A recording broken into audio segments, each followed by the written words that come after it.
Can I start by offering my condolences and that of my constituents, obviously, to the families of the deceased who have died as a result of COVID-19, and as other speakers have alluded to, the other families too will find in very difficult circumstances to bury their loved ones during this time also. To place on record my appreciation, thanks and support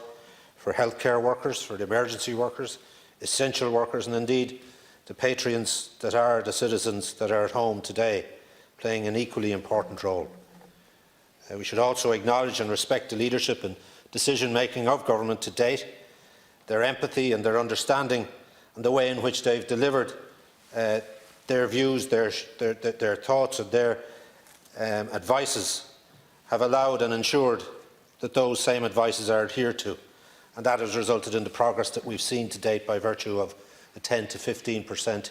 increase only in the number of positive cases, rather than the 30% that we had feared some weeks ago. It's imperative, in the eye of this crisis, that the government throws all the necessary resources possible at the Public Health Service, at the Department of Social Protection, and indeed the Department of Enterprise. Today's live register is a sobering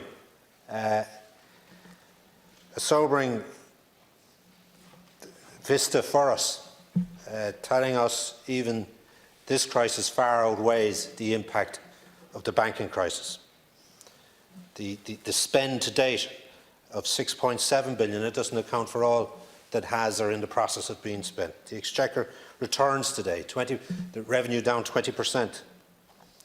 And these are all only early indications of the task that is and will be at hand. There is, despite the murmurings of Minister Madigan, I was quite surprised at a minister who is serving at the bequest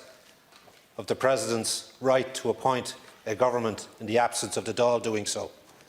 to say that we are somehow, that we should be shameful for our actions today. I'm here along with everybody else to represent the best interests of those that give us the privilege to do so. And we were here at the bequest of a business committee that represents us all and has laid out on the table of the Dáil and of this House the process by which today's events take place. And the duty of that minister, as a representative of the Minister for Health, was to respond to the queries, to the thoughts and to the worries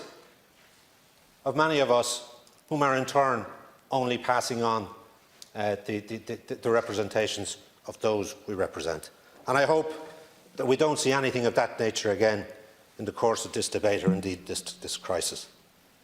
This Dáil at the moment does not necessarily have the level of transparency we would like. It does not have the level of accountability that we would like. And there is a need, obviously now, if the debacle in relation to the constitutional crisis provided by the Senate is not enough, that the message that was relayed today to the Business Committee is a message in itself to those who have the capacity, who have the likeness of mind to prepare and chart a recovery, to prepare and chart a continued effective management of the situation in relation to this public health crisis, that they work tooth and nail and they work hard and effectively in whatever communication process that they can devise in order to be in a position to come back here and elect a Taoiseach and elect a government, a stable government that can make the necessary decisions that is right and proper by the people who elected us.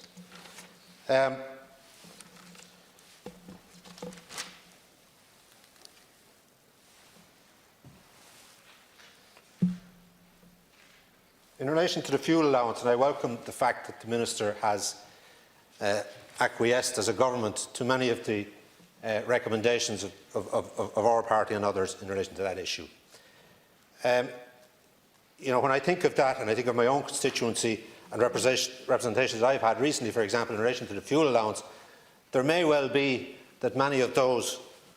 whom are in receipt of it may not be able to buy briquettes, for example, because the new licensing laws associated with the harvesting of peat, as initiated as a result of the High Court's decision last September, further to the statutory instruments that were produced by your government last January, proved ineffective, and there was a necessitation on the part of government to prepare legislation to counteract that, and failing and having not done that, applications had to be made to An Bord Pleanála for licensing to do such work. And An Bord Pleanála, in their wisdom, have decided to postpone a decision in relation to that application until May, when harvesting will be ineffectual at that time, thus threatening another 800 jobs, thus threatening another load on top of the terrible figures that we have today, and thus maybe compromising the security of energy provision in the state at a time of crisis, when I think of the potential it has now not to close Shannon Bridge and Lanesborough at the end of the year, but to close the two of them in Edenderry much earlier. And how then is it that the emergency powers that are referred to, can they be used in effect in an effective manner, considering the impact it has on the security of the provision of energy in a crisis? Is that power vested in the legislation that was passed recently? And if it's not, another reason why there has to be a functioning government in place to bring forward the type of legislation to respond to issues like this, which are arising during the course of the crisis. And I would expect whomever responds to this section of the debate, rather than take a pop, and a cheap pop at that, at those of us that are here trying to get answers in a time when we don't have the level of transparency, the level of accountability that would be associated with a functioning Dáil, that the Minister would respond to me in relation to that question. Have the powers, or are the powers vested in the Minister with responsibility, the opportunity to do this, to help this situation, the same as it had maybe in relation to restaurants and takeaways? There was legislation, I don't know whether it was disregarded, or whether there was power within the emergency powers to ensure that that legislation was sidetracked or sidestepped